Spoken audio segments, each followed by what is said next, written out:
And welcome everyone to South Huron Budget Meeting Monday, October 27th at 4 p.m. Here at South Huron Council Chambers, and welcome our staff. We're going to here tonight to provide us facts and information to help us make the best decisions moving forward for the residents of South Huron, and welcome those that are participating from home that are watching the meeting as it progresses here. Please ensure that your cell phones are turned off, with the exception of anyone with the fire department. They can leave theirs on, of course, and move on to item number 2, the amendments to the agenda, please. That South Huron Council approves the agenda as presented. And the mover, please. Moved by Councillor Neeb, seconded by Deputy Mayor. Any discussion? Call the question. All in favor? That carries with 7. Thank you. Disclosure of pecuniary interest and the general nature thereof. Are there any disclosures at this time?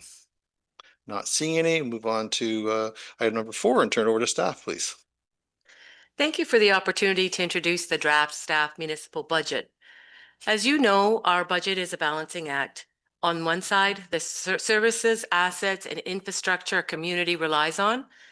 On the other, the responsibility of keeping tax and tax rate impacts as low as reasonably possible.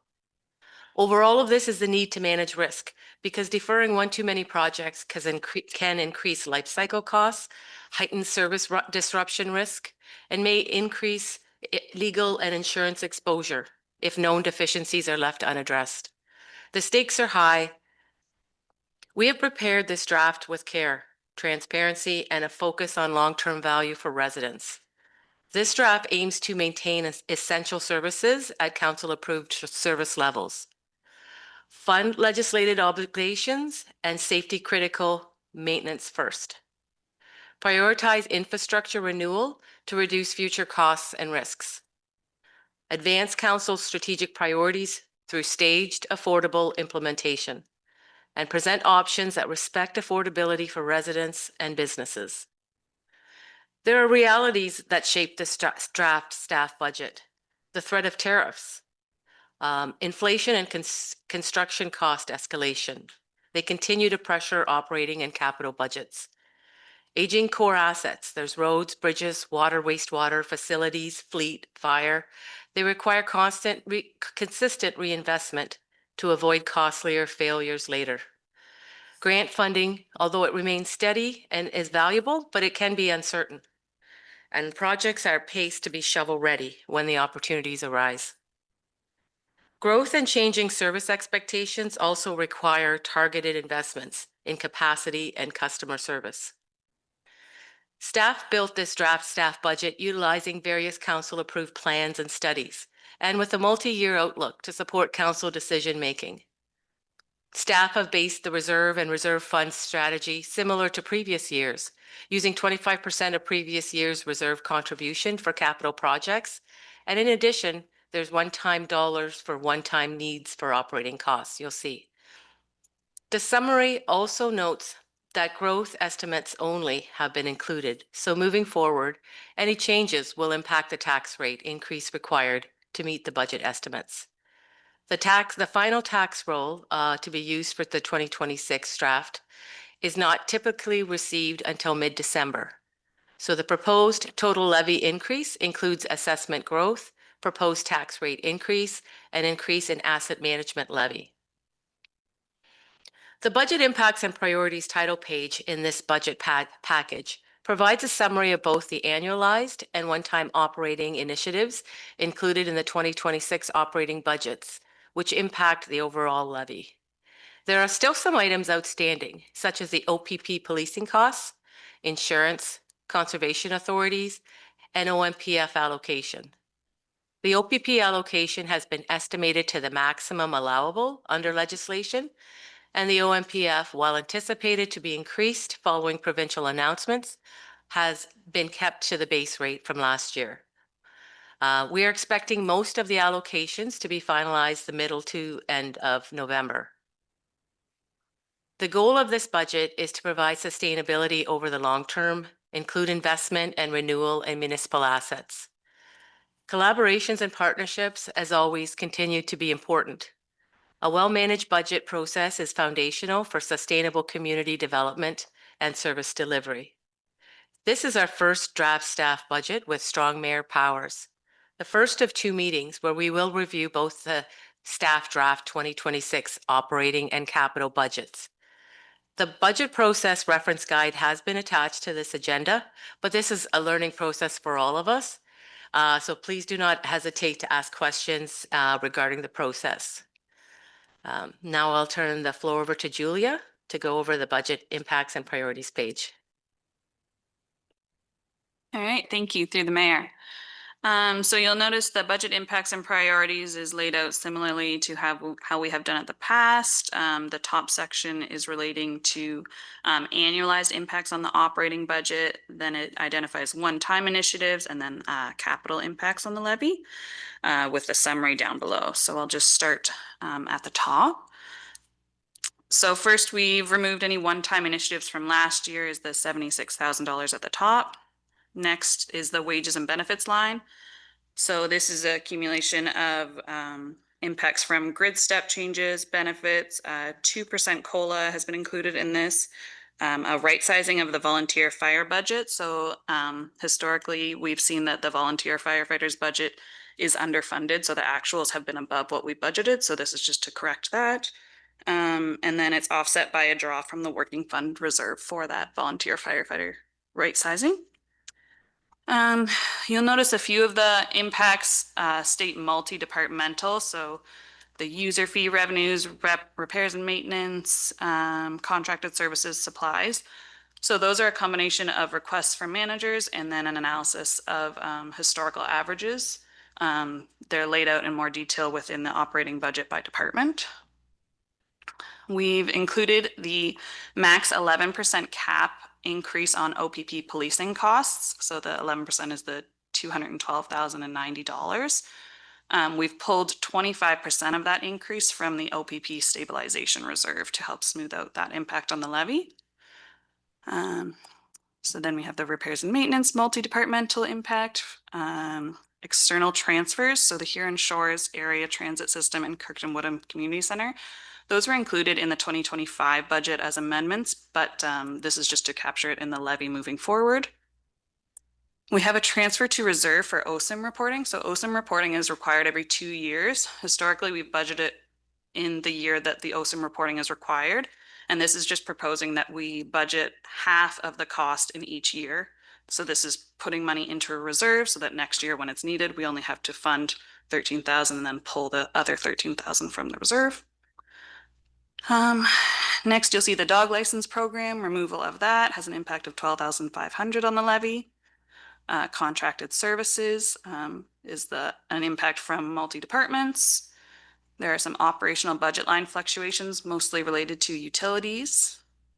And then supplies, a small impact of $1,000. And then fines and penalties revenues, that's in the user fee budgets, just recognizing the fines and penalties that are recognized in both sewer and solid waste budgets. So as Rebecca mentioned, we still have outstanding items from the conservation authorities, the OMPF allocation, and then insurance. Are there any questions up till now on that? Councilor Oak, go ahead, please. Yeah, thank you. Thank you, Mayor. Thank you, Julie, for the explanation. Just so the external transfers, the Kirkton Community Center, that's the 5,000 in that? Is that Yes. the number in there? Okay, thank you. And one other question, if I may, is so the dog license program is showing 12.5 in there. And so our report we got was a negative. So is there an offsetting expense somewhere that's being reduced somewhere else for because this is showing that we're losing the 12.5 revenue, but I'm wondering where the offsetting expense is. Through the mayor. So the majority of the expenses related to the dog license program is staff time in regards to operating that program. So that staff time has been reallocated to other departments. So it's not impacting the total dollar spent on staff for the corporation as a whole. It's just moved to other departments. So yeah. And so just following up then, so the 12.5, where does that number come from? Because we weren't that high before in revenue. I think it was something like 9,000 or something like that this last year. So I'm wondering why we're starting at 12.5.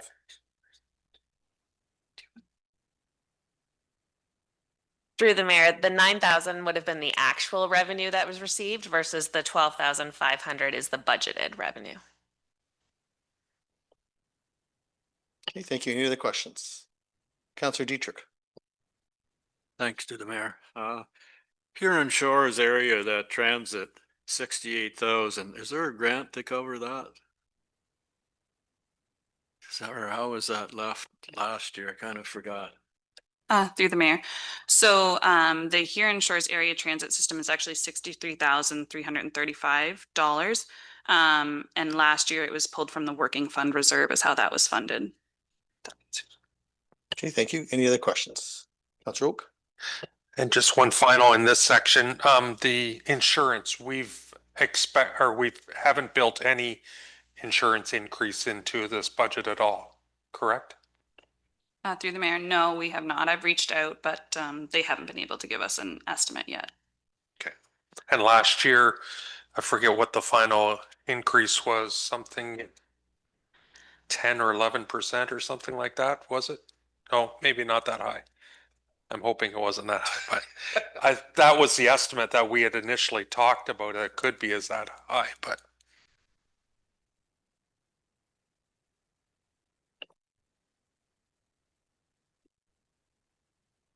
Through the mayor, last year it was a 5% estimated increase, which was approximately $14,110.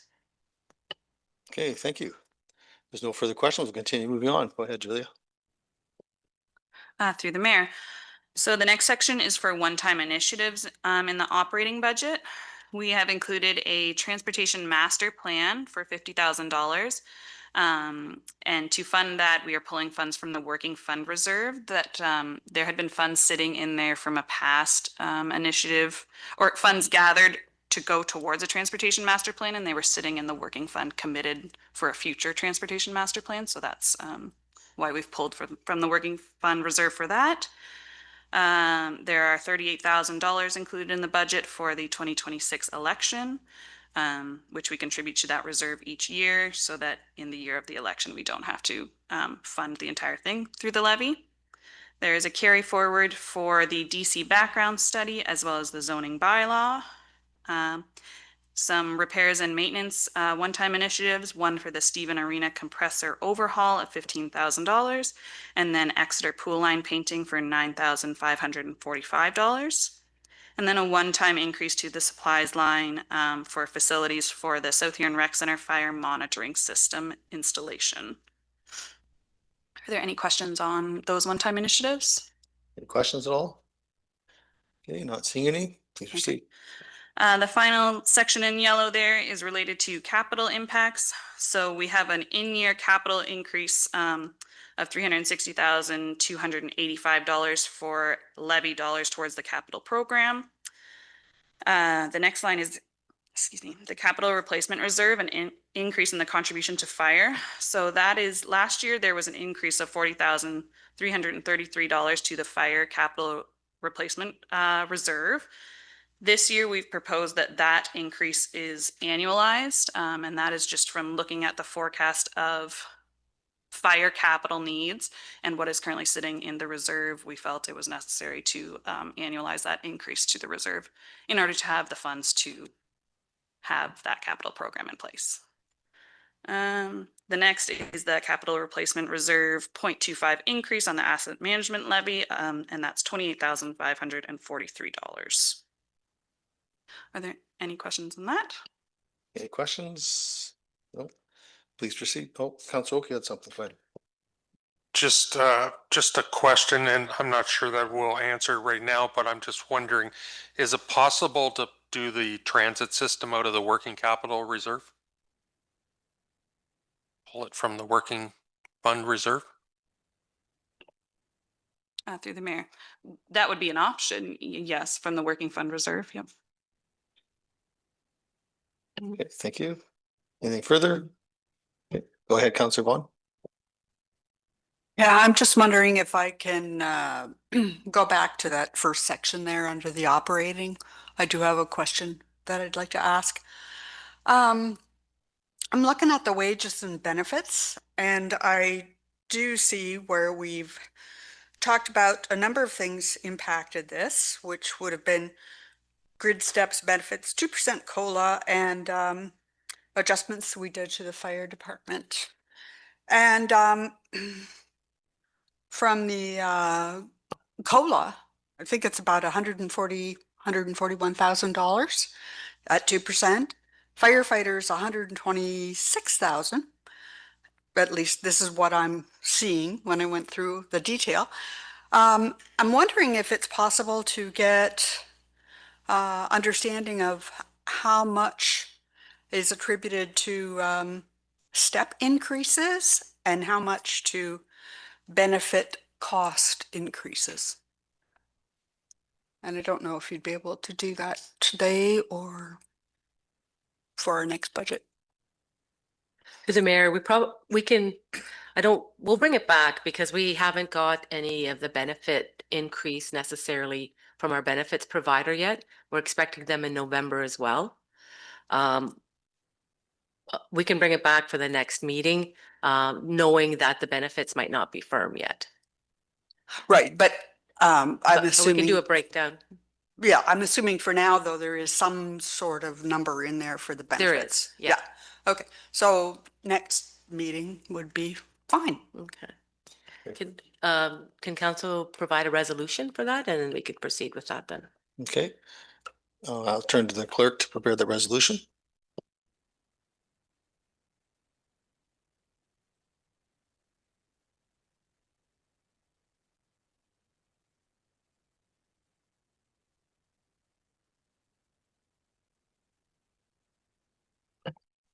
That staff bring back to the next budget meeting, a breakdown on the step increase and benefit increase wages, as indicated under the wages and benefits line in the operating budget. So move, Councillor Vaughan. Actually, I'd rather like to see it just so that I'm sure we're all on the same page. If staff could bring back a breakdown on the amount of COLA, the amount of step increases, the amount of benefit cost increase, and the amount for firefighter, which is actually in here, but just as a recap.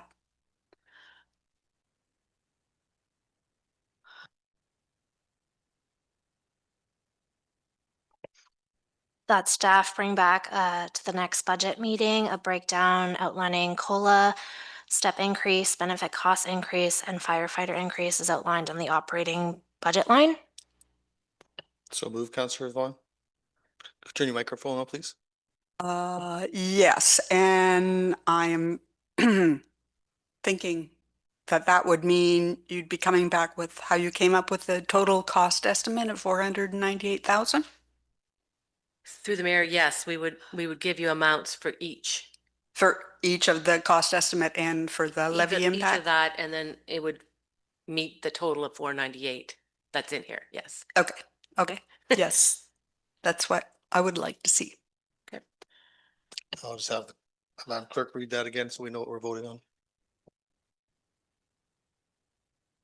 That staff bring back to the next budget meeting, a breakdown outlining COLA increase, step increase, benefit cost increase, firefighter increase as outlined on the operating wage and benefits line.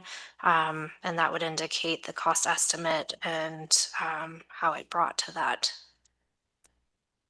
line item on the proposed budget. So move then. So moved. Thank you. Is there a seconder? Councillor McLeod Haggett seconds. Is there discussion? No discussion. I'll call the question. All in favor? And that carries with 5. Thank you.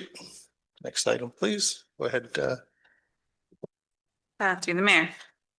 So overall, we've included a growth estimate of $116,000, and that results in a net levy impact for the tax rate calculation of $776,510. This all equates to a 7.80% increase on the tax rate for rural wards 1 and 3, and a 7.85% tax rate increase for urban ward 2. based on the South Huron average residential assessment, this would result in 2026 municipal taxes of $2,008.51 for rural wards and $2,289.12 for the urban ward. Thank you. Any further questions at all? Councillor Oak, go ahead, please. And Councillor Vaughn, can you turn off the mic, please? Thank you, Mayor.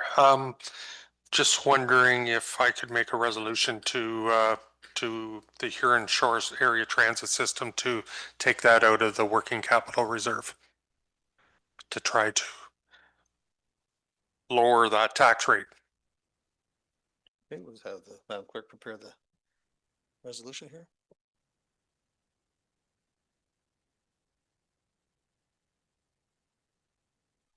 So through the chair, just to provide clarification, through the process being under strong mayor powers during this meeting, council can't make changes to the draft budget. However, you can make a recommendation to the mayor to include those changes for the proposed budget. So the recommendation would be that South Huron Council recommends that the mayor consider taking the Huron Shores Area Transit System funds allocated from the working fund reserve for the proposed budget. I so move. Thank you. Seconded by Councillor Neeb, seconds. Discussion. Councillor Neeb, go ahead. I know this was gone through last year, but the working capital reserve, I'm just wondering if you could explain what is that fund used for? I know in the past we have pulled money out of that for different projects, but just wanted some clarity on what that fund is used for. Through the mayor, the primary purpose of the working fund reserve would be to have funds for contingencies. So if something pops up unexpected for in your budget amendments, it's often been used for. Often it's one-time initiative, sometimes pulled from the working fund reserve. But yes, its main purpose is smoothing budgets and unexpected budget items. We'll go to Councillor Oak first. He moved. Go ahead, and then Thank you, and thank you for that question. Just to clarify, the reserve activity fund that we were given last budget meeting was roughly around 5.3 million in that fund currently. Through the mayor, that's correct. In uncommitted funds, yes. Okay, thank you. Councillor Neeb.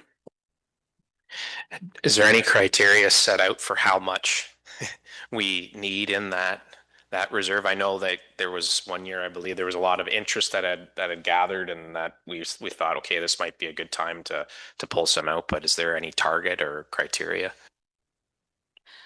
Through the mayor, unfortunately, there's not really a consensus on reserve balances and what's a recommended target amount for it.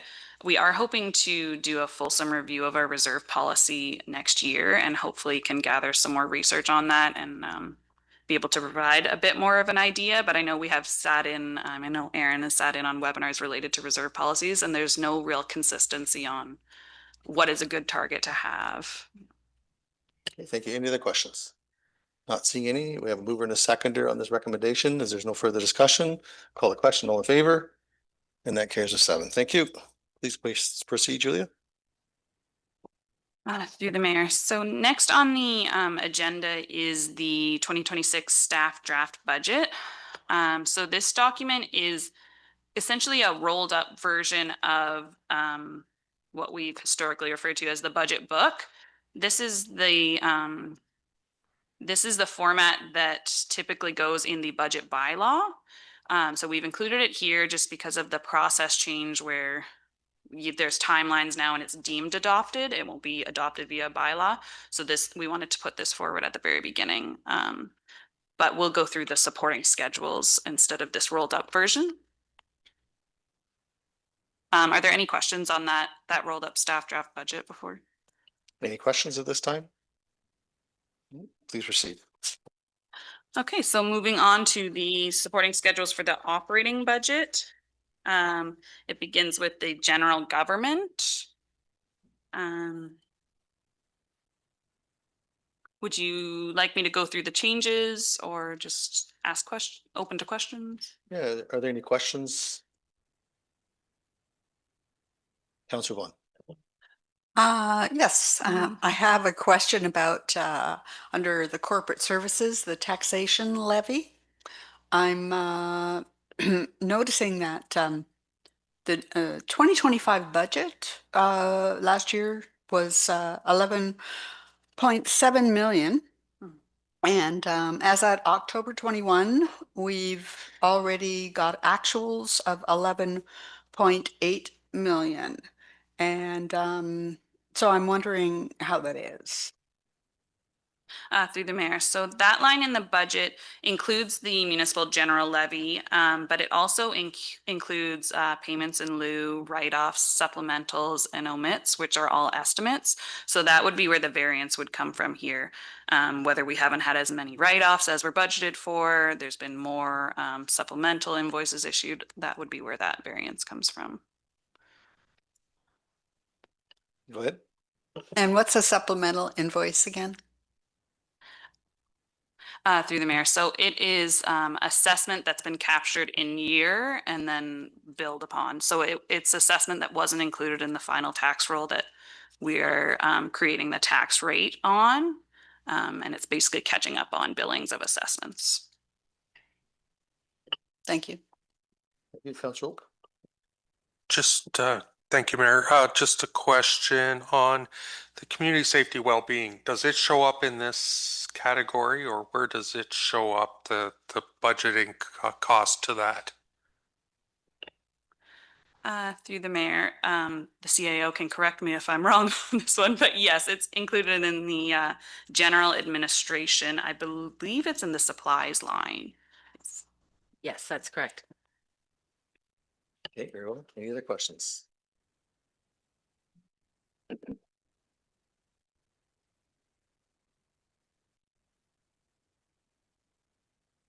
Yeah, go ahead, Julia. Okay, through the mayor. So the next department is cemetery. Very few changes in the cemetery budget. Are there any questions on that? Okay.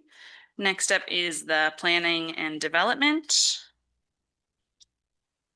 So it has the zoning bylaw initiative carry forward in there, a removal of the one-time initiative for the parking bylaw, and then just the wages, benefits, program support, and insurance.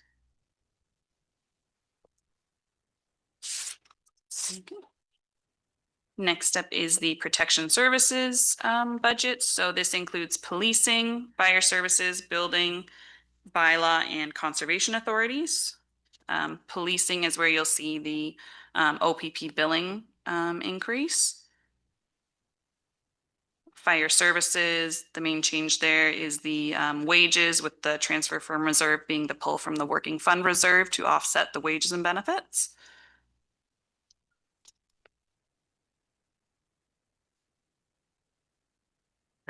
Counselor Vaughn, please. Thank you.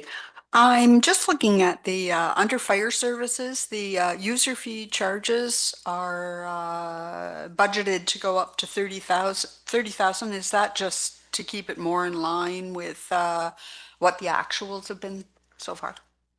Through the mayor, yes, that's correct. It's just based on an analysis of the actuals that we've been receiving. Okay. Counselor Oak. Sorry. Thank you, Mayor. The OPP stabilization reserve that we're looking at in this proposed draft budget of utilizing 25% at this point in time. I guess just wanting to know where that number came from, and is that, can we go higher? You know, I guess the question, just wondering, I know it's to soften some of the increases, but just wondering your thoughts on that. Through the mayor, I can start on that one. Yeah, so the thought process was to help smooth, but also to incorporate this change, which likely isn't going down into our levy. Basically, if we don't include it this year, then we'll have to include next year's, whatever change that may be, and the prior year's increase. I've heard some horror stories of municipalities not including the increase in their levy and then basically having to catch up 2 years worth of increases in 1 year on the levy. So that was our thought process behind the 25% pull from the reserve. Go ahead. Through the mayor, all I'll add to that is that we're not putting money into reserve moving forward either, at least at this point. So it's finite. Thank you. Go ahead, Julia. Councillor Vaughn, go ahead, please. I don't know if I'm way ahead of where you are, Julia, but I'm looking at the Conservation Authority actuals in 2025 at 296,000. Last year, our budget was for 281,000, and so I'm just wondering if you have any idea why that's already over what the budget was.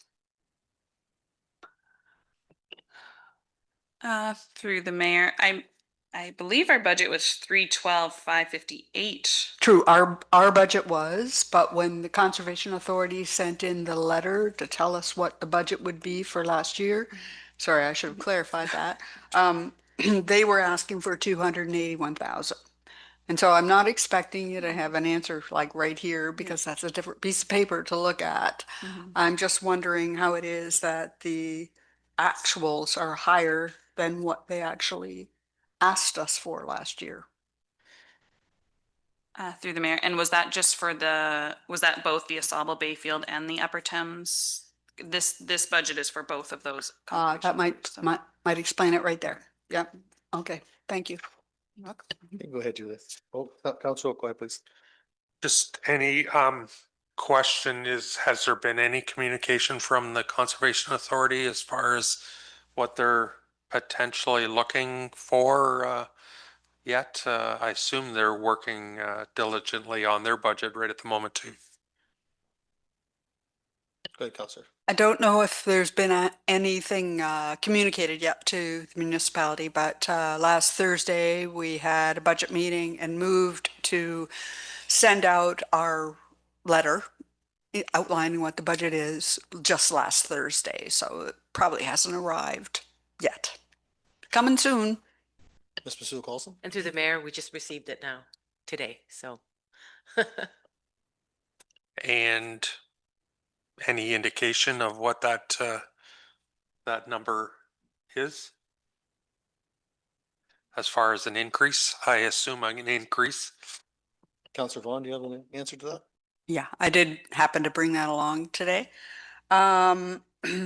Overall increase is 3.65%. The amount looks like, this is just for Asable Bayfield, right? $291,562.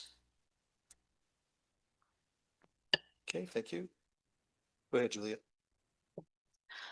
Through the mayor. So the last item I was going to mention just within the protection services is in bylaw enforcement. This is where you'll see the drop of the dog licensing program. So revenues removed of 13,500, offset by the $1,000 in supplies. That's what makes up the 12.5 on the budget impacts and priorities. But you'll also see down below the reduction in program support of $11,751. So that's where the staff time is coming out of the dog licensing program. Councillor. Thank you. And that'll just be a one-time thing because once it's dropped, it's dropped. It won't be moving forward. That hit to the levy. Yeah.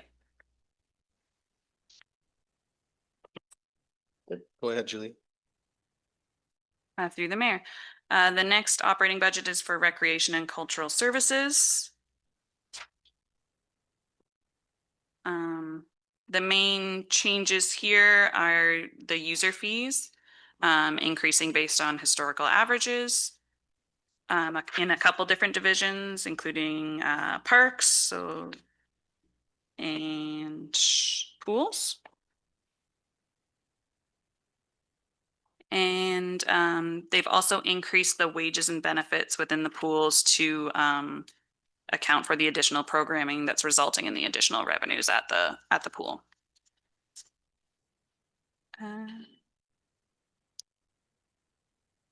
Councillor Oak? Thank you. The parks section, active and passive, the wages and benefits year to date is like 130,000. And we had 170 in there and we're estimating 177, I guess. Is there that much more to come, for November, December in that category for wages, for, in, we're at 130, say, just wondering if that budget item can be reduced is the question I had, sort of thing. Through the mayor. The wages and benefits won't capture much of October wages either, just based on our pay periods, and posting. I'm not sure if the manager would want to add a little bit more on that line, but. Okay, do you have something? Here she comes. Welcome.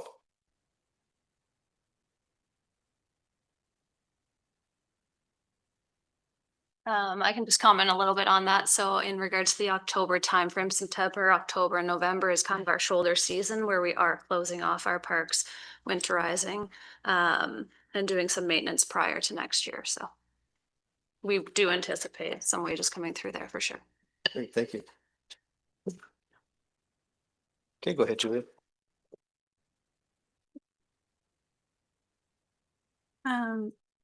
Are there any other questions related to the recreation and cultural services operating? Any questions? Go ahead, Councillor. I guess I'm just, thank you, Mayor. User fees for parks as well. We're projecting less than what last year's actuals were.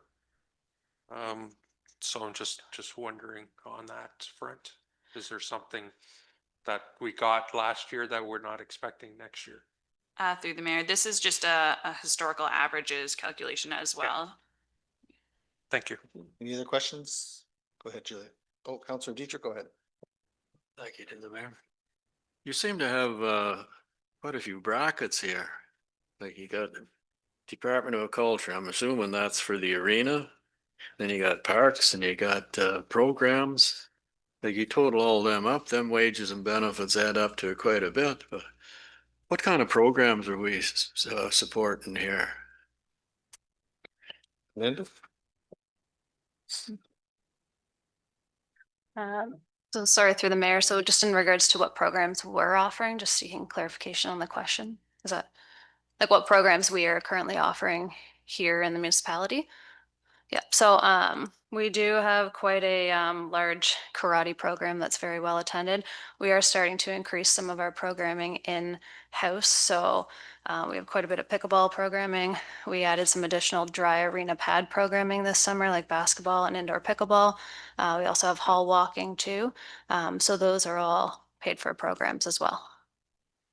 So these are quite well attended? Some of them, yes, through the mayor. Some of them are quite well attended. Others are just getting off, kind of off the hop because we haven't offered them in a while or in the past. So we're hoping to see more people come out and take advantage of what we have. So yeah. Okay. Okay, thank you, Councillor Oak. Councillor, you have something? Go ahead, Councillor Oak. Yeah, thank you. On the programs revenue side, again, it's projected to be lower than the actual. And I know you mentioned that for the parks that it's based on historical, but I do know that there's a lot more programs that we are offering in the last year. So are we not expecting that number to be higher than historical with all the new programming that we're doing?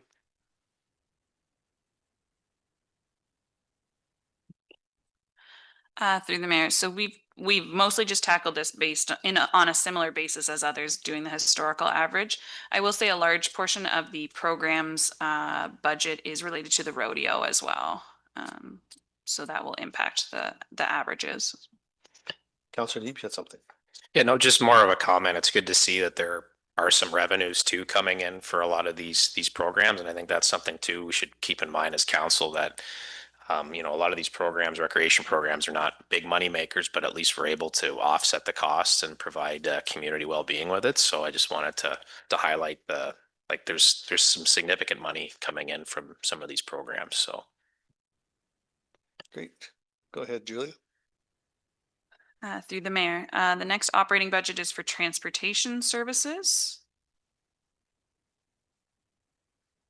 So they're included in this budget is the removal of the one-time initiative for OSIM reporting, but that is offset with the initiative to contribute to a reserve for next year's OSIM reporting requirement.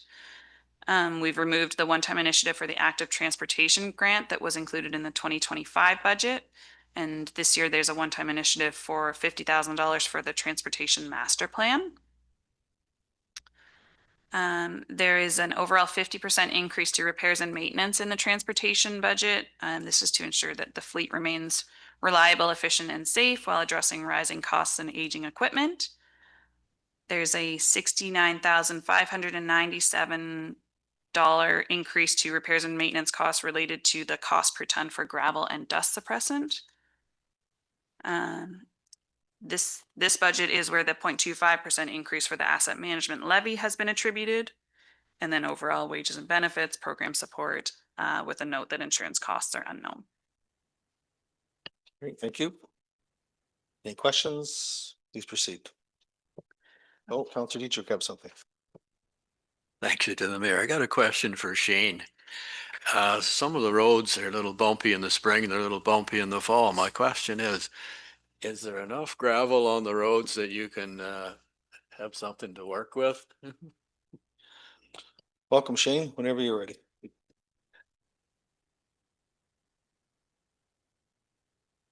Through the mayor, spring and fall time are always the potential of having the roads go that way.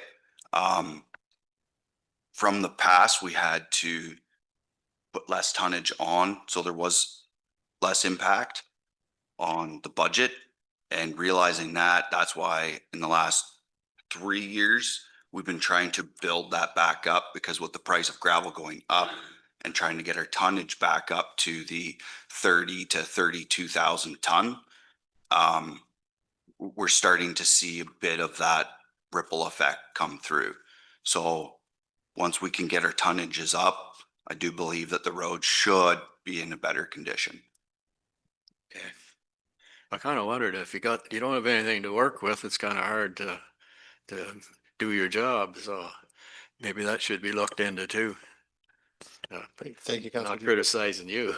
You're just doing what you're told here. So anyway, thanks. Thanks, Councillor Dietrich.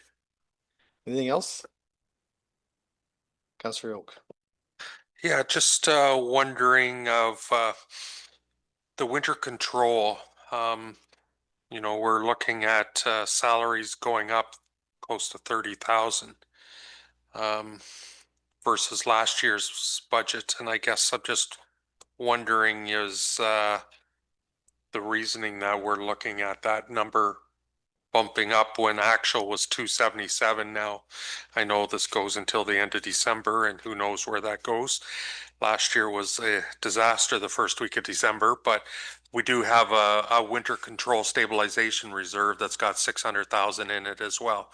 So just wondering, is there any adjustment or why we're looking at the wages bumping up there?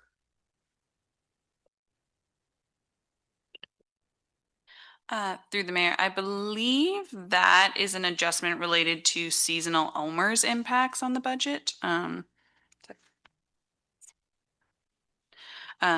So in recent years, seasonal employees have been able to join on the OMERS program. And as more and more have been joining, we've been looking at an analysis of breaking out that OMERS cost. And so that's where the majority of that change is coming from. Okay, thank you. Any other questions? Councillor Dietrich, go ahead. Thank you. Another one for you, Shane. I hear on the street that you don't have too many tools in the Stephen shed. Like a van had a flat tire there apparently wasn't a jack or enough tools to change it. You have to drive out to Osborne for that. Mr. Timmermans? through the mayor, there is tools there. We could easily fix a tire. There is a jack there. Tools wise, it's consolidating. So our main work shed has been the Osborne shed. Otherwise, we've got to look at double the amount of absolutely everything. That's all the way from anything that you could think about to make the shop functional. So Osborne has been our primary works shed to do major repairs. There is tools there to get by, to do simple repairs, but other than that, major repairs go to Osborne. Yeah, I don't believe too much in hearsay. That's why I asked you. Thank you.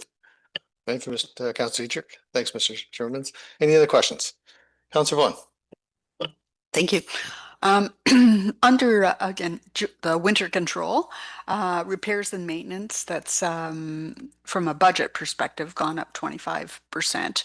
But I know the actuals are way above that. Is that another, I'm just trying to get it in line with where the actuals are? I'm trying to understand.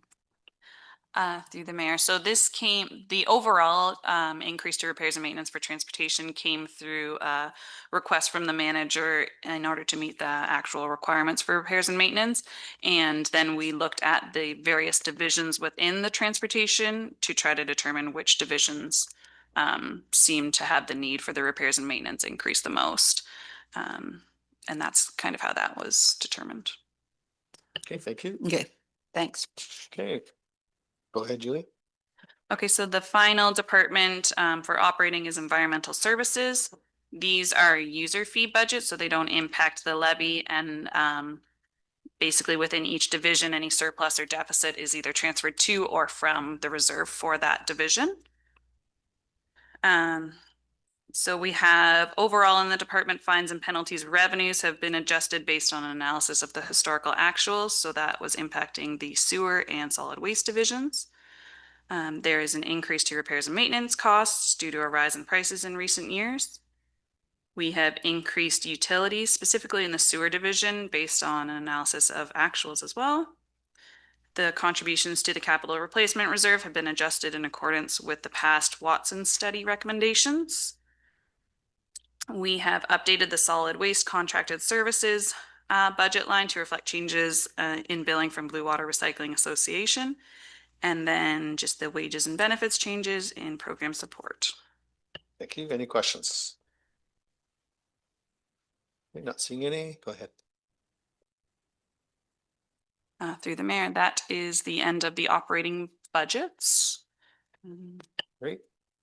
Thank you. Continue. Okay, so moving on to the capital supporting schedules. Sorry, let me just bring up my bigger schedule here.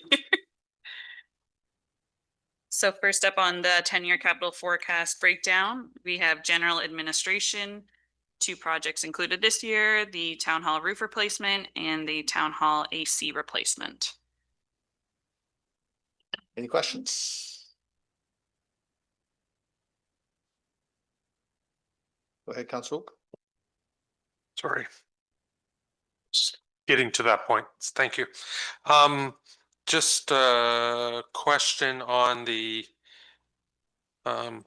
air conditioning units. I guess, is it, I guess there probably is some savings to do both at the same time, but I guess the question is, the one doesn't look that bad versus the other one. Is it something that we need to do both?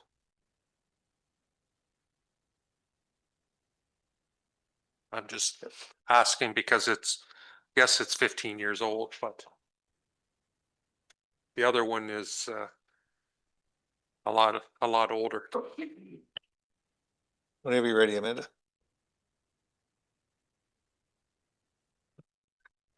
So through the mayor, so we did have a contractor look at this. It was suggested to replace both at the same time for the cost savings there. Yeah, so that was put the recommendation in for both of them based on that contractor coming out to take a look at them. Okay, thank you. Any other questions? Councilor Vaughan. Yes, I just wanted to ask a question about the roof. for 2026, it's proposed basically engineering services. So that's not the big ticket item. The big ticket item comes next year. Hopeful, ever hopeful here. Are there any kind of grants available for such a project? Given that this is a historic designation, do we have any place to go for support?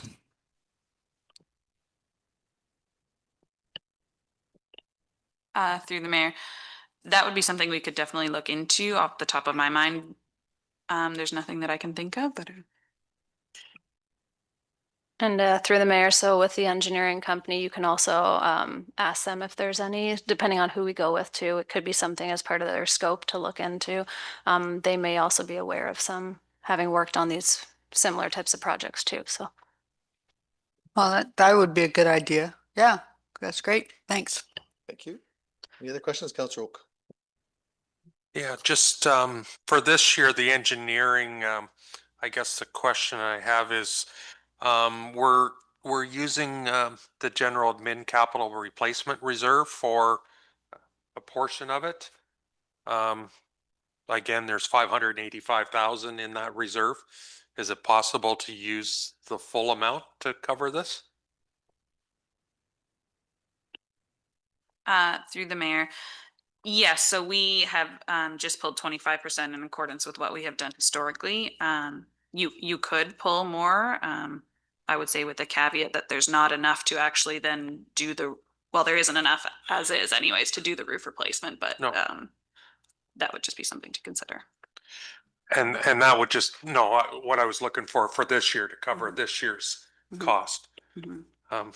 Ultimately, I'm not happy with 7.8% tax rate increase, so I'm trying to see what we can bring that down by, sort of thing, right? So, so can I make a recommendation to the mayor to include the full amount out of the general admin capital replacement reserve?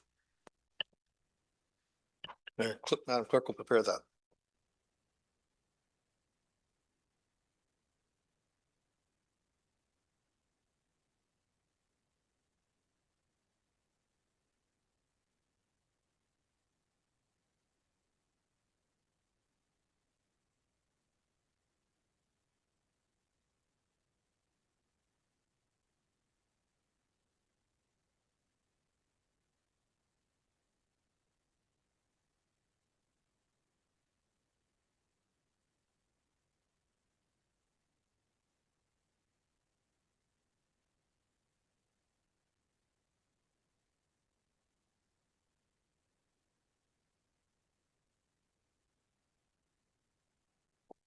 That South Huron Council recommends the mayor have the 2026 TH01 engineering services for roof replacement town hall project funded completely from the general admin capital replacement reserve for the 2026 proposed budget. So moved, Councillor Oak. So move, please. Is there a seconder for that? Councillor Neeb seconds. Is there discussion? Deputy, go ahead. Thank you. And I do understand where Councillor Oak's coming from, but I guess my concern is if we pull it all out of this year, we're going to end up paying more next year. And I see our tax rate going nowhere but up the following year. So I would rather look down the road a little further, or not down the road, further in this budget and see if we can find something else to save the money. So that's my thoughts on it. Thank you. Thank you. Any other comments? Councillor Vaughn. Yes, just in general, I have a process question. So I'm not sure that this is the right time to bring it up. Maybe we should vote on the motion and then if I may, can I ask a process question? Do it now? Yes, if it's part of this, yeah, go ahead. Yeah, well, it's sort of part of this. It's just all around the whole process because this is so new to us in terms of the new mayor powers. And so just like I'm hearing from Ted, and I think I'm hearing from Deputy Dietrich, there are going to be suggestions throughout the process of maybe we could take from reserves, maybe we could look at this another way, maybe we could defer the project.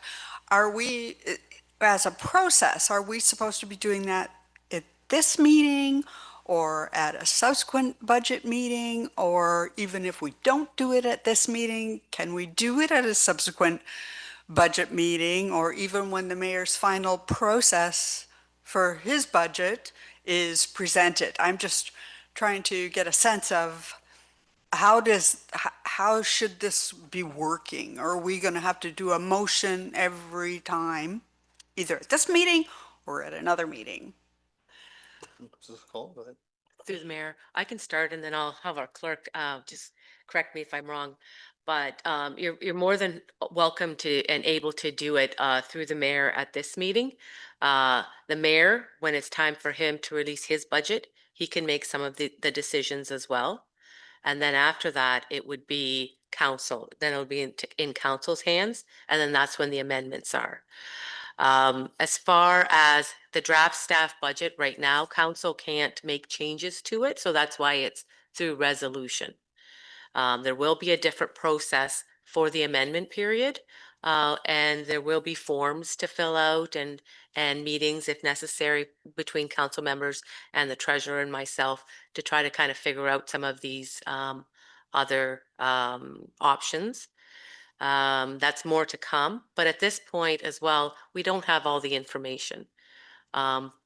So it is kind of a little bit preemptive to be making the changes necessarily to the tax rate because we do not know what the OMPF funding is going to be. And the last year, I believe it was over $200,000 more. Not saying that it's guaranteed again, that amount, but the expectation because of the provincial government's announcements is that it's probably likely going to be similar. So until we have that number, we're not sure where exactly you'll want to put the reserves and how much reserves to put in. Okay, Madam Clerk, do you have a I don't comment? know if that's helpful, but. Madam Clerk, do you have a comment? Through the chair, just to clarify, so yes, at this point in time during these meetings, council can make recommendations to the mayor for consideration for the proposed budget. It's within the mayor's authority whether or not he proceeds with those recommendations. So just because a recommendation is being made doesn't necessarily mean it will be included in the proposed budget. But then council has the authority then to make amendments during the amendment period. So that's once the proposed budget is released by the mayor, that's when councilors can then bring an actual motion where it be council makes changes directly through the resolution rather than recommending to the mayor. So it's council as a whole rather than recommending to the mayor, but that's during the amendment period.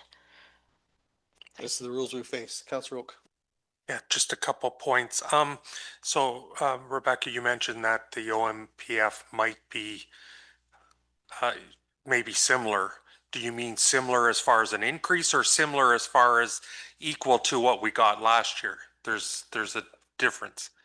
We were advised it'd be I can't say whether it's going to be a similar increase, but it's expected to be an increase from what we got last year. Okay.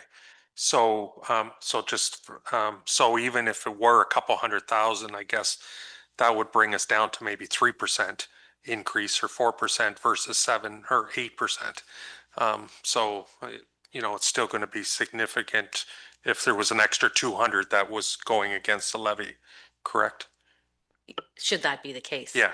And to answer maybe more for Councillor Vaughn's question, there is during the amendment period, we should have the final numbers by that time. So should council wish to make amendments at that point to the tax rate, using either the working fund or other sources, there will be time to do that at that point as well. Councilor Vaughn, then Councilor Oak. Yes, and so that amendment period that we're talking about, is that after the mayor has presented his budget? That is correct. Okay. Councilor Oak. Yeah, just maybe for clarification, the general admin capital replacement reserve, I see there's been activity in it last year. What do we normally use that for, that reserve? Through the mayor, just for capital projects within the general administration budget would be what it's used for. And then any sale of capital items that are attributed to the general administration department. Any proceeds from the sales would go into that reserve. So just follow up the 15,000-ish that we used out of it this year, or no, we put into it, I guess. Must have been. We put in 15,000. Okay. Attributed from estimated. So what would those amounts that we put into it, what would they have been?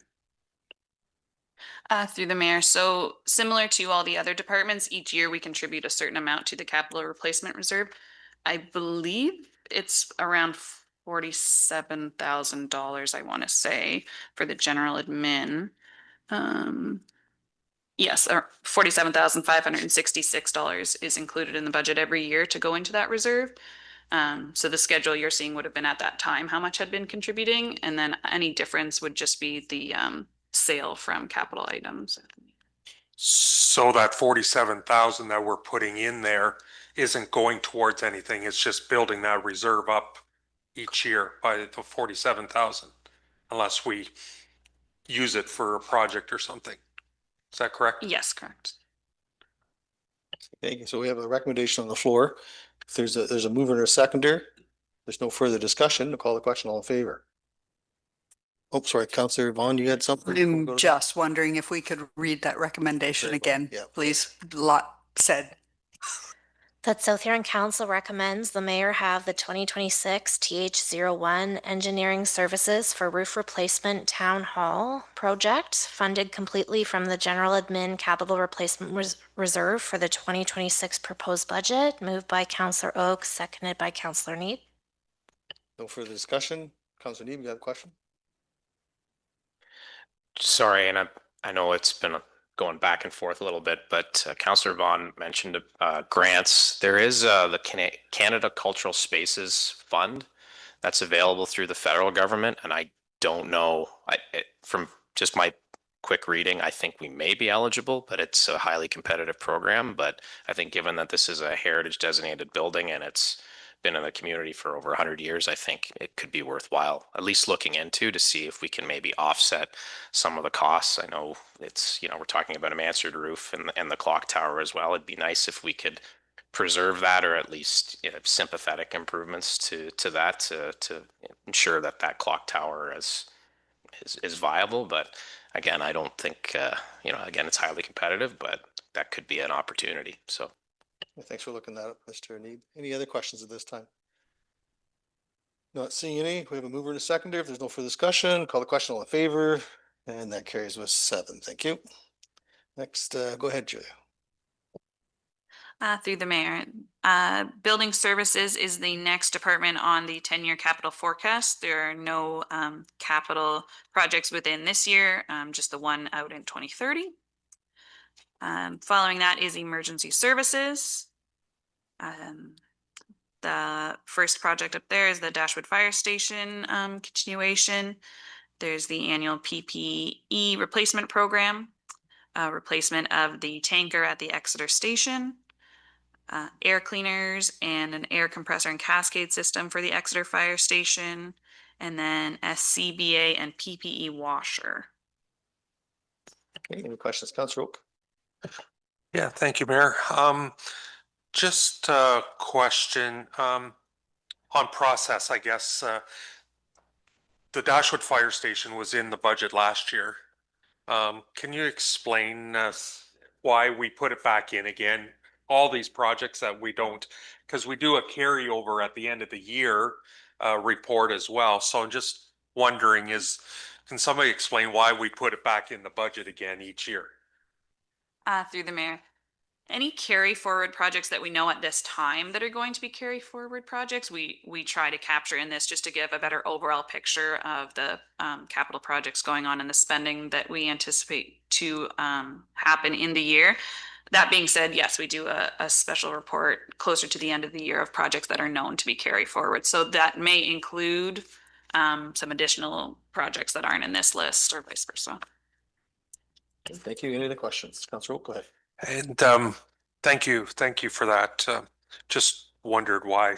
It seems like a lot of duplication of reports, but anyways, Jeremy, just wondering about the tanker replacement. I know last year we had 850 in the budget, and can you just explain the difference in the truck that you're looking at, or Yep. or what is the difference? Because this is Through you, Mayor Finch. So since we've been moving to pumper tankers, we've better equipped our stations with what we have. The focus on moving to these new style of vehicle is a lot of cancer prevention and decontamination. So the current tankers that we have are 2-man cabs. This will give us 5 seats. These also have a G license requirement, not a DZ. So we have more firefighters that can transport these. The biggest thing is the decontamination, having somewhere to store the decontamination equipment that we need on scene, because we have to spend more time washing there. Firefighters are becoming undressed and taking their bunker gear off, bagging it, and then it'll go into a sealed cabinet on this truck versus carrying it back in the cabs of the regular fire apparatus, which is what we've been doing historically for the last 100-some years. So like, excuse me, this will give us more equipment on the scene to do the decon and the safe transportation of that back. So we've been running with the tankers in the stations. So this will still give us our dedicated pumper tanker and then our tanker, which are dual purpose, and then having this apparatus. So going to this, it's going to better equip the department for the future with the contamination and decontamination and different things. My plan is to equip this with our medical equipment, our lithium ion equipment, our decontamination, and then the rescue sled as well can be carried inside the back of this vehicle so that it's actually contained, not hanging out of the back of a pickup truck or rammed into a back of a rescue where it's could be a projectile. So again, better equipping the department for the future for what the needs are. Thank you for your service, Chief. Any other questions at all? Councillor Dietrich. Go ahead. Thanks to the mayor. Is this mandatory, James? Decontamination or getting cancer? This tanker truck that you're talking about? So this is not a tanker truck. So this is replacing a tanker. Okay. So it's kind of mandatory, or? I would say yes. Okay. Well, I heard a fellow say at AMO here when we're down there that we can't be raising taxes, but you can't keep spending and raising taxes too. So moving to this style of truck is a $1.1 million savings for the municipality over the 2 years. That's worthwhile. Kind of what I thought. Thank you. Any other questions at this time? Well, Councillor Vaughn, go ahead, please. Yes, so since we're on the pumper tanker right now, my question on that one is, we have a 2002 pumper tanker, and we're saying we don't really need that now. We'd rather have a squad truck that does a totally different kind of purpose. So have we not been using the 2002 pumper tanker? Like, I'm just trying to understand how that became redundant, and if it's likely to continue to be redundant, i.e. we won't hear about a need for a pumper tanker a couple of years down the road. Thank you, and very good question. So we again have changed from dedicated tankers to pumper tankers. So we have the multi-purpose trucks in the station. The two 2002s, one is an original Dashwood and the other one's an original Huron Park. So when the closure of that station happened, the realignment of our vehicles were moved into the other 2 stations. And we've looked at this over the last number of years where we've only required to have 2 tankers 1 or 2 times a year. And for when we need it, again, we can call mutual aid. Okay, so that's our contingency, is go for the mutual aid. So we still have a complement of vehicles that we need. And then if we have that one big call or 1 or 2 calls a year that we need, we call more resources from our neighboring municipalities. Okay, thanks. Thank you, Councillor Vaughn. Yes, I did also have a question relating to the Dashwood Fire Station replacement. Actually, a couple of questions. Are we anticipating, not this evening, but shortly, that we are actually going to get a report on this fire station replacement? I would really would have liked to have had a report long before now. We are working with our architect and anxiously awaiting some numbers. I don't believe as of today we've seen them yet. We have not received them as of today. We're very hopeful. Sorry, we're very close. We're just anxiously awaiting those numbers. Councillor Vaughn, go ahead, and then Councillor Neeb. Okay, and a smaller little detail on this is in the brief write-up here, it might have been there last year too, and I just missed it. It's saying that the new building would also serve as the municipality's emergency backup op center. And I thought we already gave that designation to the Dashwood Community Center when we applied for a generator. Thank you. And through the mayor, you are very correct. However, it is not advantageous to have an operations center that may be an evacuation center. So that was a temporary decision, but the long-term plan was to move the backup EOC to that fire station. Thank you. Councillor Neeb, you have something? Thank you, Mayor Finch. On page 33, so with the Dashwood Fire Station replacement, for sources of funding, it says turbine funds and it says 309,000. And I'm just wondering, I believe there's more in the turbine amenity fund as well. And I'm just wondering where the 309 came from and whether or not more could be pulled to offset the debt for the capital. Through the mayor, the 309,000 just came from prior resolutions of allocation of turbine funds. So originally there was 100,000 designated as seed money, I believe. So that's been drawn down on a bit.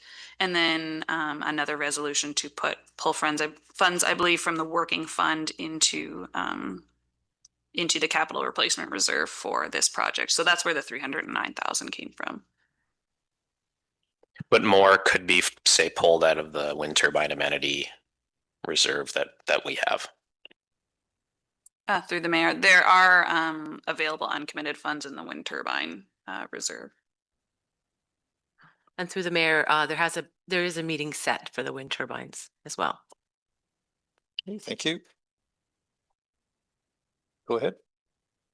Oh, Councillor Oak, go ahead. Just a question. Is there any opportunity for DC funding towards this hall?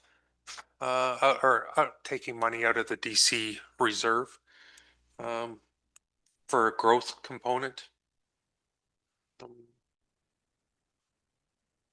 I guess I'm just asking if there is any opportunity, because part of this is because of the area that we're going to be covering back there as well, right? So.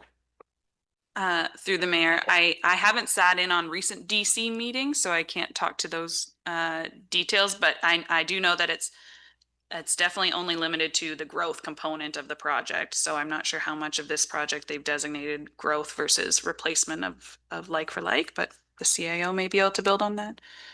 Through the mayor, don't have the finalized. It is going to be in the new study, but it isn't in the current one. So it could also be a matter of timing. But yes, the growth portion would be eligible. So just for clarification, timing, when is the new study, or where are we with the new study, DC study? Through the mayor, we're very close with the new study. It was kind of tied to the wastewater financial plan. So it was a chicken and the egg situation. That's coming first. Once that's finalized, then we'll be in place to bring the DCs back in. Thank you. Okay, thank you. Anything further? Okay, go ahead, Julia. Through the mayor. So if there are no further questions on the emergency services capital program. No. Councillor Vaughn, go ahead. Okay, one more on the fire station replacement. And I probably should know the answer to this, but I've forgotten it. So, Blue Water.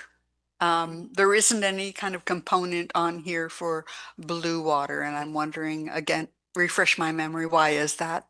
Thank you. Through the mayor, the current fire agreement that we have has Blue Water removed from any capital towards the building. They still pay capital towards the equipment, but not the facility itself in the last agreement that was made with them. Thank you. Go ahead, Julia. Through the mayor. The next department capital is cemetery, and there is one project for the replacement of a mower, $12,211. Any questions on that? Okay. Next up would be recreation services.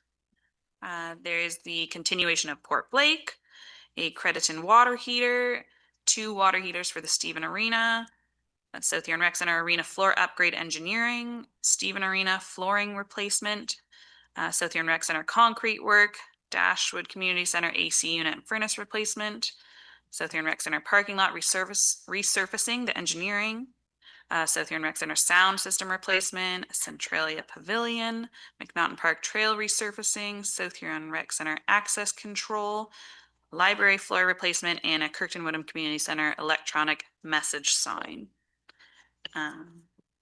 Then there are some equipment and rolling stock down below, a truck, a boom lift, and a dump trailer. Any Councillor O'Clair, please. Thank you. Thank you, Mayor. The South Huron Arena floor, that project was last year was in for 2028. It's been moved up a year. Somebody'd like to talk to why we've moved it up a year? What have Sure. what have we uncovered? Through you, Mayor Finch, staff have noticed increasing cracks, and it is failing faster than anticipated. Thank you. Any other questions on recreation? Councillor Vaughn. I know I have some. Can we just slow down here for a minute? Yeah, we're not moving fast at all. If you got a question, go ahead.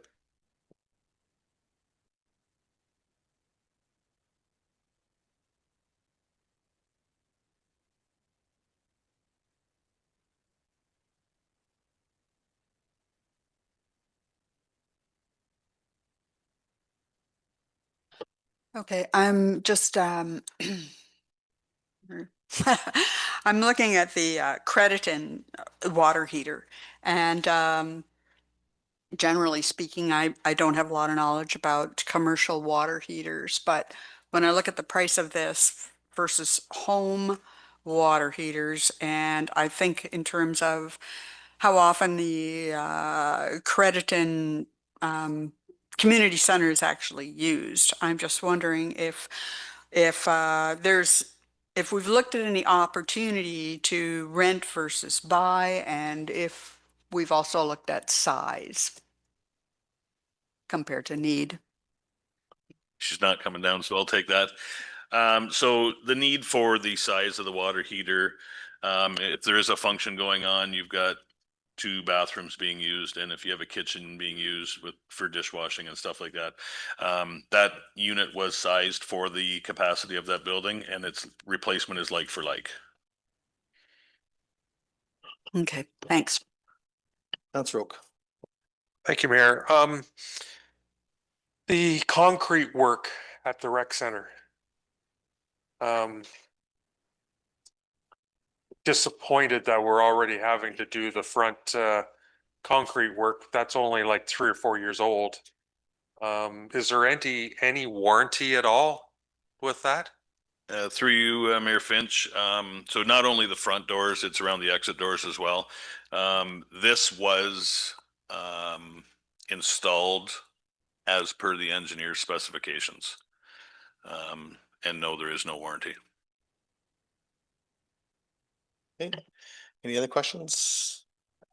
Councillor Dietrich. Thank you to the mayor. You mean you can't take this back to an engineer and make them responsible for it? Through you, Mayor Finch, unfortunately, no. That's interesting.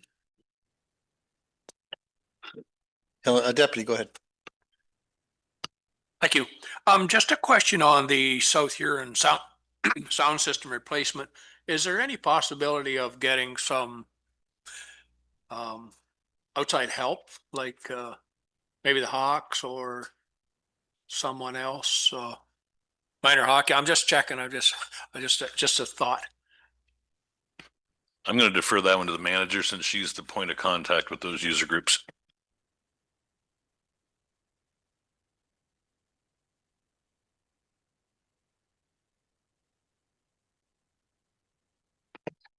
So through the mayor, so this was a request from those various groups. At this point, there's been no, what do I say? No commitment on their part for funds for this. Some do view it as part of the facility in which it should be provided. So that is why it's in as a capital request form. Deputy, go ahead. Thank you. Is there some way that we can look into this before this budget's passed, or where do we go with this? Through the mayor, so maybe Jeremy can correct me if I'm wrong, but I think there has been discussion in the past with some of the groups to put some funds forward, and for reasons I'm not sure, that did fall through. It is something that we can, if requested, we can reach out to them again and ask. Like I did mention, they brought it to us on a couple different occasions to get replaced. So always a conversation happy to have. Yeah. Councillor Neeb? Just more of a comment. I think it's impressive that it's lasted 13 years, given the number of changes in technology in the last decade. So I think we've definitely got our use out of the sound system. And my assumption is the municipality paid for the system 13 years ago. Yeah. Councillor McLeod Haggett? The first budget meeting that I attended 2 years ago, there was discussion of doing sponsorship boards at the arena. Has that been looked into any further to maybe cover some of these costs? Through the mayor, so we do have wall boards and arena boards as a sponsorship program. We are putting forward a more formalized sponsorship program that includes a few other opportunities inside and outside our facilities. So we're hoping to grow that program in particular. We just have the wall boards and the arena boards right now in the arenas. Okay, thank you. Deputy, go ahead. On another subject, the library floor replacement. I wonder if we could contact the county and see if there's any possible way that we could maybe get a little bit of help there. This is almost $50,000. And I don't think we're getting many dollars out of that library. I understand that library is very important to us. I'm not saying that, but I'm just thinking that maybe we could get a little more help from them. So is a possibility that we can contact them and Who'd like to say Through the mayor, yes, of course. Yeah, we could certainly do that. Councillor Oak? I agree. Or at least we should look at the rent agreement that we have with the county that helps go towards some of these capital improvements. I agree it's important, but just wondering if if there's if we could look at the rental agreement that they rent the library from us. Deputy, go ahead. Sorry, go ahead. Through the mayor, they just did a review of the library contract. I believe it's around $800 a month is what is paid. And there is discussions available for capital items. At this point, they don't pay for any of the capital items, but we can certainly, through the existing contract, go back and talk and see if we can find a resolution. Is there an idea from council, percentage wise, at least 50%? What if council could give us a better idea, then we'd have a bit of negotiation factor there. Deputy, go ahead. thank you. And yes, I would like to see that move forward. I don't know whether we need anything to do that, but I think we should be moving forward with that. Thank you. If we could get a resolution, that would be wonderful. Okay, I'll look to Madam Clerk to prepare that.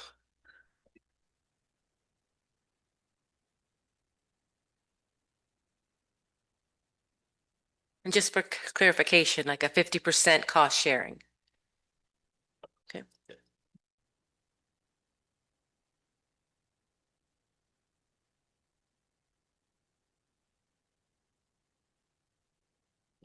Just once we get the moved here.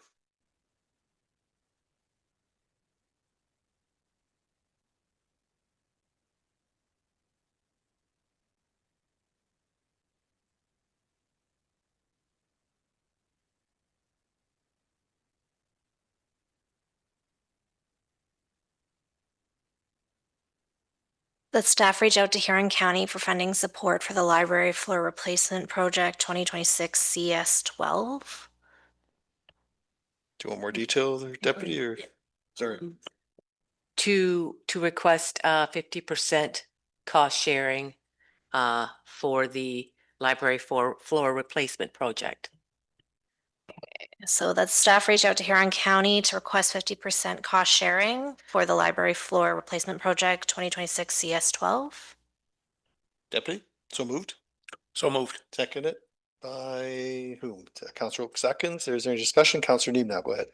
I guess just one issue that I'm thinking in my head is I'm not sure how exactly the county allocates budget towards the library and specific branches and how they're funded for capital for each specific library. But I'm just worried that we might be cutting their capital for items that they might use for their programs. So I'm just wondering if we could make sure that during that discussion that it's made abundantly clear we do not want a reduction in the service level and capital towards those programs. We would just like to have this extra to cover the costs of the carpet. Okay, thank you. Anything further? No further discussion? Call the question. All in favor? And that carries to 7. Thank you. Hey, go ahead, Julia. Oh, sorry. So Ted, go ahead. We're still going through the rec. Yep. Yeah, so the parking lot resurfacing. Just a question. Will it last until 2028?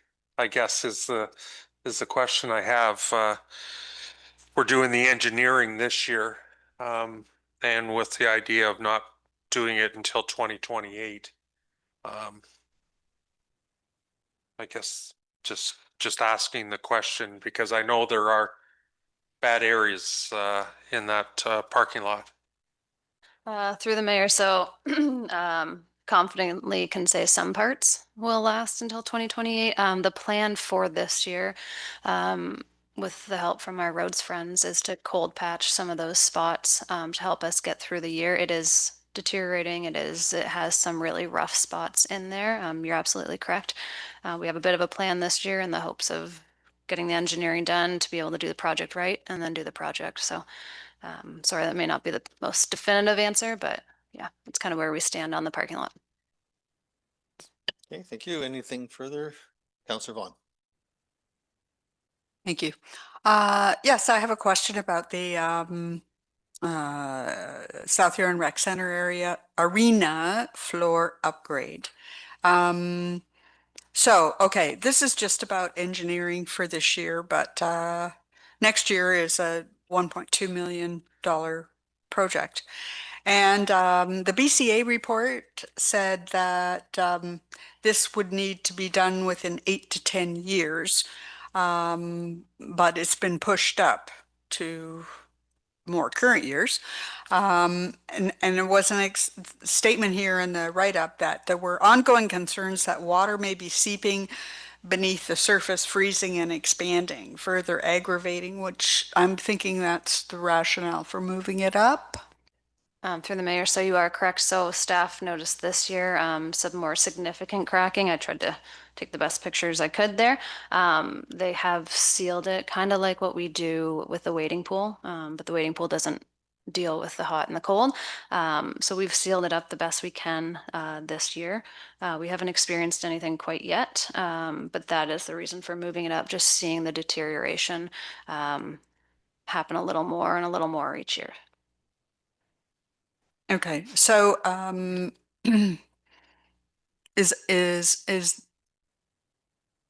we actually had anybody from a professional perspective validate that it is actually this seeping and hot and cold and so on, as opposed to just our observation? Through the mayor, so in order to kind of gain a better understanding of the cost and what would be entailed, I did invite an engineering firm out who specializes in arena floors. they did note their concern about the significant cracking as well. They did say it is a possibility that water could get under there depending on how well you seal it or not. But they did note the concern with the cracking on the floor when they saw it in person too. Okay, okay, thanks. Thank you. Anything further? Councillor Vaughn, go ahead. Different project. Okay, the McNaughton Park Trail resurfacing. I noted that you did speak to ABCA about this particular project. And I'm just wondering, who owns this trail? Is that us or is it ABCA? I'm really not too sure.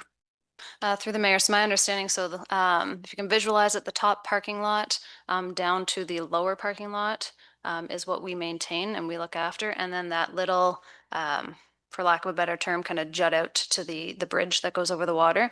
If you're at the top parking lot, you start to head down and you go under that pergola. Basically, that pergola is where the ABCA starts to own.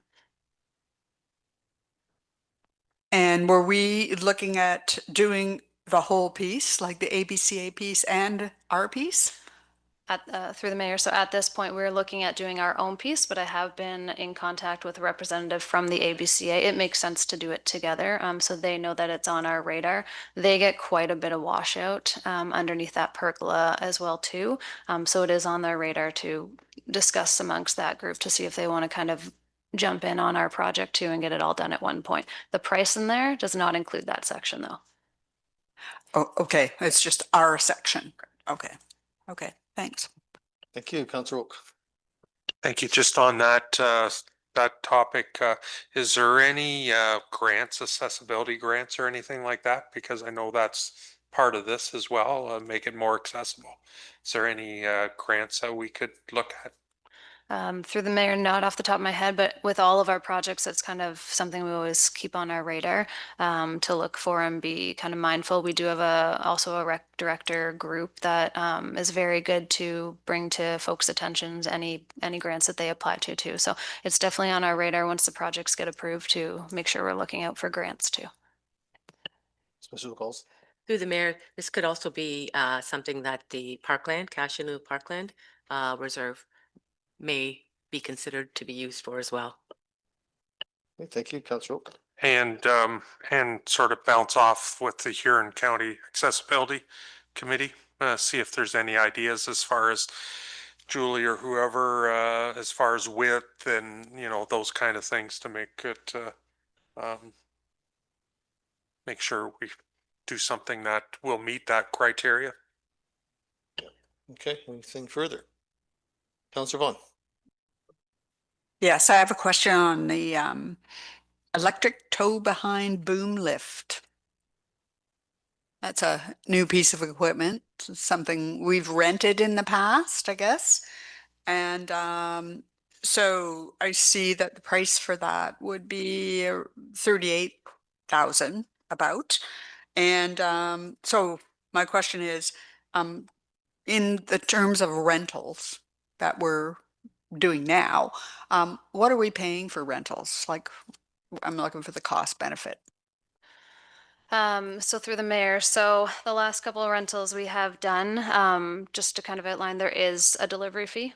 There's the rental for a day, a week, a month, and there is a fee as well for moving it. So oftentimes, as outlined in the project form here, we try and wait as long as we can to have multiple projects to make it as economic as possible. There are things that do come up that require a lift fairly quickly. So basically it's about $1,000 if we're renting it for a week and moving it to one location. And that happens multiple times. So anytime a contractor is on site that requires to be up high or requires a lift, it's our responsibility. Anytime our sponsorship program, we have to put up wall banners. Some of them are quite high. We have light replacements if we end up doing any painting. And there's also the benefit of using this amongst departments to be a shared piece of equipment. The the flower baskets that hang would be something that we also use this for. So there's a variety of projects that we do use it for. The benefit is having it on site. So when I called specifically for the high volume, low speed fans, we are waiting to get a lift on site as opposed to having one ourselves. So we are at the mercy of rental companies with what they have and when they can get it out. So that's the reason for this. Okay, thank you. Councillor Vaughn. So would it be reasonable to assume we're needing this at least once a month on average? So like a $12,000 rental fee? Through the mayor. So we could say that. It really depends on what's going. So like the skateboard light went out, we need a lift for that. So that could be a fair estimate. It really depends on the year, to be honest, and what we're dealing with. Okay. And so just tying in with that same thing, the lifespan of such a piece of equipment, how long would this likely last? Sorry, through the mayor, I realized, I apologize. I did not have it in there. So I talked to two different companies and they ranged between 12 and 15 years. It obviously depends on if you keep up with your maintenance and you're fair to the machine and you're not too hard on it. But the two companies I spoke to, 12, maybe 15 years.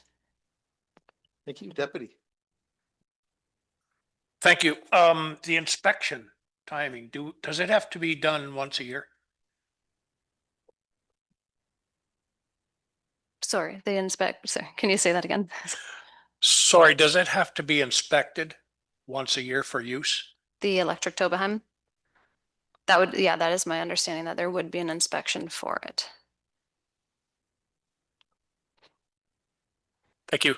A trailer for hauling it around, I presume that you have to have one. I don't think you can drive those from one area to the other. So do we have that? We don't have to go out and buy a unit to haul that around? Through the mayor, so my understanding is you can attach it to the back of the correct truck. It would be one of our larger trucks that tow our dump trailer. We would be able to pull the electric tow behind as well too. Councillor Oak. Yeah, I just wanted to, it's a tow behind one, so it's a special unit, so. One other, just on the Centralia Pavilion, I guess just want to maybe bring it to the turbine committee that maybe this is something that we could forward to the turbine committee to look at, the Centralia Pavilion. Just to bring it to the committee to look at. Okay.